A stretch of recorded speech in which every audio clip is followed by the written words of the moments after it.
It's been a rough week in the investing world with everything from stocks to crypto taking a beating. So you might be asking yourself, what's going on? Why are things dropping? And it's a fair question to ask, but you want to keep two things in mind, right? One, the market is future focused, so it's looking 6, 12, 18 months out and is trying to guess what the valuation of things will be at that point in time.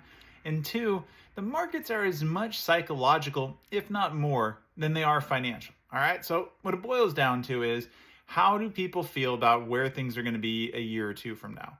And if they're feeling good, then that's usually when we see the market go up, even if that means some companies that are struggling get an unnecessary boost.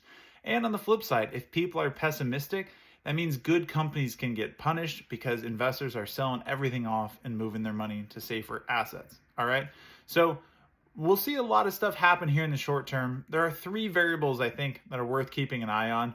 One, there are mounting concerns over an AI bubble, right? So we'll see. NVIDIA does their earnings on Wednesday, so that'll bring some new information to the table. But people are concerned about trillions of dollars being invested and not seeing a return on that. Two, folks had priced in more interest rate cuts from the Fed. That's looking less likely, or at least is a coin toss at this point. And three, inflation continues to be sticky and poses a significant threat. So we've got a lot working against us in the short term, but that's the nice part about having a long-term focus when it comes to your investments. What happens in the short run doesn't matter as much. And in fact, it can present good opportunities for you if you have the courage to stay in there and stand with it. All right. So my advice to you is you want to be in the know on what's happening, but don't oversubscribe to the short-term noise.